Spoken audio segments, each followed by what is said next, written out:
అస్సలం అలైకుం. ఈరోజు కర్ణాటక స్టైల్లో ఎంతో రుచికరమైన బిస్బెల్లాబాద్ ఎలా చేయాలో చూద్దాం. ముందుగా ఒక కప్పు బియ్యం, అరకప్పు కందిపప్పు కడిగి 30 నిమిషాలు నానబెట్టాలి. తర్వాత 3 కప్పుల నీరు వేసి 4 విజిల్స్ వచ్చే వరకు ప్రెషర్ కుక్ చేసుకుందాం. బియ్యం పప్పు ఉడికిన తర్వాత కొద్దిగా మెదిపి పక్కన పెట్టుకుందాం. ఇప్పుడు బిస్బెల్లాబాద్ పౌడర్ కోసం ప్యాన్లో ధనియాలు, శనగపప్పు, మినపప్పు, జీలకర్ర, మెంతులు, నువ్వులు, మిరియాలు, దాల్చిన చెక్క, లవంగాలు, ఎండుమిర్చి, కరివేపాకు, కొబ్బరి తురుము, కొంచెం పసుపు మరియు ఇంగువను వేయించి చల్లార్చిన తర్వాత మెత్తగా పొడి చేసుకోవాలి. బిస్బెల్లాబాద్ పౌడర్ రెడీ. ఇప్పుడు ప్యాన్లో నూనె, నెయ్యి వేడి చేసి ఆవాలు, ఒక ఎండుమిర్చి, కరివేపాకు, ఇంగువ వేయాలి.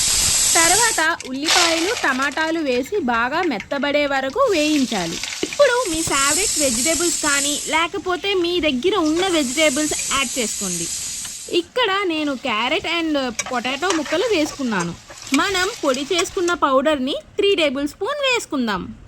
దానితో పాటు కారం, పసుపు, తగినంత ఉప్పు వేసి 2 కప్పుల నీరు పోసి కూరగాయలు మెత్తబడే వరకు ఉడికించాలి. తర్వాత చింతపండు రసం వేసి 5 నిమిషాలు మరిగించాలి. ఇప్పుడు ముందుగా ఉడికించిన బియ్యం, పప్పు ఇందులో వేసి కావలసిన కన్సిస్టెన్సీ వచ్చే వరకు కలుపుతూ 5 నిమిషాలు ఉడికించాలి.